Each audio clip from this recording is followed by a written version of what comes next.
हमें इसमें बिलखुसूस ज्वाइन किया पाकिस्तान तहरीक इंसाफ से जुनेद अफजल शाही साहब ने, और हमें ज्वाइन किया है आसिफ बाजवा साहब ने, पाकिस्तान मुस्लिम लीग नवाज से उनका ताल्लुक है। बहुत शुक्रिया आप दोनों का, आपने कीमती वक्त दिया। शाही साहब, आपसे आगाज करना चाहूंगा, चूंकि आप भी 9 मई के इन केसेस में आपका नाम रहा, अली अफजल शाही साहब का नाम रहा, और आपको 3 साल की कैद की सजा जो है वो सुना दी गई है। तो आप इन 9 मई के हवाले से क्या कहना चाहेंगे और इन अदालती फैसलों को आप किस तरीके से देखते हैं? हमजा साहब, आप लोगों ने बल्कि पूरे पाकिस्तान ने इसको बड़ा क्लोजली ऑब्जर्व किया। फर्स्टली अदालती फैसला पता नहीं किस टाइम पे इन्होंने लिख लिया हुआ था, सिर्फ अनाउंसमेंट की देर थी। प्रोसीजर तो कोई अडॉप्ट नहीं किया गया, जो लीगल फॉर्मेलिटीज थी उनको टोटली इग्नोर करके, मतलब इसमें कोई एक ऐसा विटनेस नहीं है। एटीसी कोर्ट के अंदर कैमरास मौजूद है, जिस दिन भी इसको इंक्वायर करना चाहें तो इसका रिकॉर्ड अवेलेबल होगा। द जज वाज नॉट प्रेजेंट जिस टाइम पे स्टेटमेंट्स हुए हैं विटनेसेस के, किसी क्रॉस एग्जामिनेशन के टाइम पे जज साहब मौजूद नहीं है अदालत के अंदर। ये सारी चीजें कमरा अदालत में जज साहब की मौजूदगी में होने वाली थी। उसके बाद जो सबसे बड़ा इसमें इशू है, मैं 2-3 केसेस फैसलाबाद के हवाले से जरा बता देता हूँ, उससे मेरा ख्याल है जरा क्लैरिटी आ जाएगी व्यूअर्स को आपके। एक केस है 9 मई का ही 835/23, उसके अंदर हमारे एक एमपी हैं ख्याल अहमद कास्त्रो साहब। वो उस दिन सुबह 10 बजे अरेस्ट हो जाते हैं और उनको जेल भेज दिया जाता है। जेल के अंदर रोजनामचे में एंट्री कर दी जाती है कि ही हैज बीन अरेस्टेड, और वो वहां पे नजरबंद होते हैं। और रात को 10 बजे के वकूए के अंदर उनको नॉमिनेट कर दिया जाता है। जो कंप्लेनेंट है एसएचओ, वो लिखता है कि इन्होंने फलानी बस चलाई, पुलिस वैन को आग लगाई, ये किया, लीड किया उस तहरीक अब इससे ज्यादा को। जी, अब 12 घंटे बाद वो बंदा जेल के अंदर मौजूद है और आप एफआईआर में उसको नॉमिनेट कर रहे हैं। अब अगर एफआईआर में से एक बंदे का भी जो कंप्लेनेंट है उसने इस तरीके का नाजायज उसको इम्प्लीकेट किया है, तो क्या पूरा केस आप समझते हैं कि वो जायज बना होगा? बाकी लोगों को इस तरीके से इम्प्लीकेट नहीं किया गया, तो एक बंदे की बिल्कुल क्लियर शहादत मौजूद है। इसी तरीके से आप आ जाए 832, जो आप मेरी और अली अफजल शाही साहब की बात कर रहे थे। अब 832/23 जो है, उसके अंदर ना मैं एफआईआर में नॉमिनेटेड हूँ, ना मुझे किसी तरतीब बयान में जो सब्सिक्वेंट जितनी स्टेटमेंट्स हैं इनकी, उसके अंदर सप्लीमेंट्री स्टेटमेंट में भी मुझे नॉमिनेट नहीं किया पुलिस के किसी ऑफिशियल ने। उसके बाद मेरे एक जानने वाले वकील हैं, मेरे बड़े अच्छे सपोर्टर हैं हल्के के, उनसे राब्ता किया जाता है एक अफसर की तरफ से, और फरमाइश की जाती है कि जी इतने पैसे दे दें अदरवाइज आपको इम्प्लीकेट कर देंगे इस केस में। ठीक है, वहां से जब क्लियरली रिफ्यूज किया जाता है तो उन्होंने कहा जी देख लें, तमाम पीटीए वालों का होना है तो आपका भी हो जाएगा। मैं कहा जो अल्लाह करेगा बेहतर करेगा, कोई इशू नहीं है।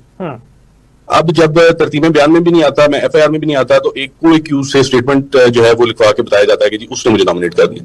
कोई एक्यूज की स्टेटमेंट जो पुलिस के पास है उसकी कोई सेंसिटी, कोई लीगल वैल्यू नहीं है कानून की नजर में। उसके बाद पूरे ट्रायल के अंदर they didn't produce a single witness जो मेरे पे इन्होंने फर्द जुर्म आयद की उसके मुताबिक किसी बंदे ने कोई एविडेंस दिया हो, कोई एक चीज नहीं है उसके अंदर। उसके बाद अगला काम ये करते हैं कि जब फैसला आता है तो फैसले के अंदर, क्योंकि जिस तरह की गवर्नमेंट हमारी माशाल्लाह चल रही है PDM 2, तो इन्होंने फैसला किया हुआ कि पीटीआई को बाहर करना, तो उसके अंदर जो है मुझे भी सजा दी जाती है 3 साल की एक ऑफेंस के अंदर और 1 साल की एक ऑफेंस के अंदर, जो कि कमिट नहीं हुआ, जिसका कोई एविडेंस नहीं है। और जो मैंने आपको पहले गुजारिश की कि जी इसके अंदर लीगल फॉर्मेलिटीज पूरी नहीं की गई, विटनेस स्टेटमेंट्स वाली है दूसरी, उसके अंदर जो हमारा क्रॉस एग्जामिनेशन का राइट था वो हमने एक्सरसाइज करने की कोशिश की। 2 गवाहों की हद तक उन्हें हमें अलाउ किया, बाकी तो रात 2-2 बजे तक बंद कमरों के अंदर पता नहीं क्या अदालत लगाई जाती रही है। उसके अंदर भी जो हमारे आर्गुमेंट्स थे, जिसको टोटली इनका अपना जो डीएसपी था who was heading the JIT, उसने बिल्कुल एडमिट किया कि जिस दिन मेरी ये जून 2023 के अंदर बेल होती है, उसके अंदर कोर्ट उसके जो एविडेंस था उसको उस वक्त निगेट कर देती है। वो कहती है कि एविडेंस सफिशिएंट नहीं है, इसकी इन्वॉल्वमेंट आप प्रूव नहीं कर सकते, इस एविडेंस से इस वजह से बेल दी जा रही है। उससे पूछा जाता है कि जी उसके बाद आज लगभग 2 साल मुकम्मल होने को हैं, क्या आपने कोई फर्दर एविडेंस कलेक्ट किया है? वो फरमाते हैं नहीं किया। उन्हें कहते हैं कि जी जो प्लेस ऑफ अक्रंस है उसकी प्रेजेंस के अंदर आप कोई विटनेस प्रोड्यूस नहीं कर सके, कोई एविडेंस है आपके पास? वो कहता है जी नहीं है। अब वो सारी शहादत जो है वो मेरी फेवर में जाती थी। इस जजमेंट को जब मैंने पढ़ा तो माशाल्लाह उसके अंदर उसका जिक्र ही नहीं है। उसके बाद जो मेरी 342 की अपनी स्टेटमेंट है वो भी इनकॉर्पोरेट नहीं की गई इसी जजमेंट के अंदर। इसी जजमेंट के अंदर जो है जो मेरे लॉयर ने क्लोजिंग आर्गुमेंट्स किए उनका भी कोई हवाला नहीं दिया जाता।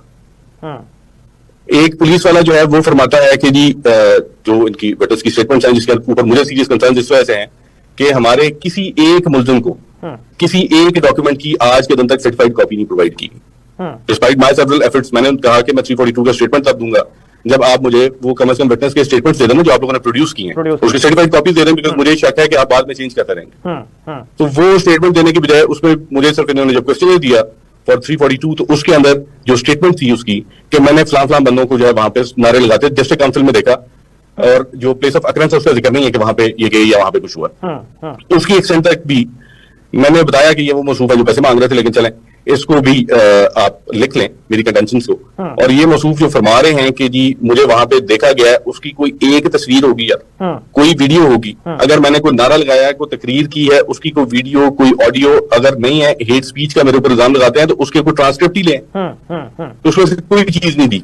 लेकिन सही साहब एक्चुअली 9 मई वाले दिन जिस दिन का ये वकुआ है, जिस दिन का ये जिसकी बिना पर मुकदमा दर्ज किया गया और आपको इस पे जो है वो सजा भी सुना दी गई, उस दिन आप कहां पे थे एग्जैक्टली?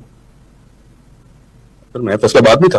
फैसलाबाद में होना तो जुर्म नहीं है ना। प्लेस ऑफ अकरेंसेस ISI का दफ्तर, एग्जैक्टली, जहां पे ये वकुआ होता, उसके चारों तरफ कैमरे लगे हुए हैं। वहां पे साफी हजरात भी मौजूद है, वहां पे इंडिविजुअल्स डिफरेंट जितने भी ये क्लेम कर रहे हैं, नंबर तो शायद इससे ज्यादा होगा लोगों का, लेकिन जो ये क्लेम करते हैं जिनको उन्होंने अरेस्ट किया है, किसी एक के मोबाइल में तस्वीर दिखा, जितने पुलिस वाले थे उनसे सवाल पूछा गया। शिबली फराज साहब हो या फिर जरदाज गुल साहबा हो या फिर उमर यूब साहब हो, वो तो फैसलाबाद से दूर दूर तक उनका कोई ताल्लुक नहीं है, फैसलाबाद की सियासत से उनका कोई ताल्लुक नहीं है। अगर उनको वहां पे रखा जा रहा है तो फिर आप तो फैसलाबाद से उनकी मौजूदगी नहीं है ना। नहीं सर, उनकी मौजूदगी उनकी भी नहीं है ना। उनको आप डाल रहे हैं कि ये जो कॉन्स्पिरेसी इख्तियार की गई सो उसके अंदर जी, अब उसका जो गवाह है उसका तो लाहौर के अंदर ही कटा चटा खुल गया कि वो मौसूफ तो उस दिन ना ड्यूटी में थे रोजनामचे के मुताबिक, ना जमान पाक उनको भेजा गया, और माशाल्लाह उनकी आप सेहत देखें तो मेरे से कम 3 गुना है। मैं तो उस दिन जब वो विटनेस स्टेटमेंट के लिए आया तो मैं हंस रहा था, मैंने कहा यार अब रिटायर हो गया, अब तो सच बोल रहे हैं। और सर वहां पे जज वाला टेबल है, इसके नीचे उसके दिखा दे, उसके नीचे भी नहीं वो फवाद चौधरी साहब पॉइंट आउट किया कि वो भी उस मीटिंग में मौजूद थे, लेकिन फवाद चौधरी साहब ने अपने जो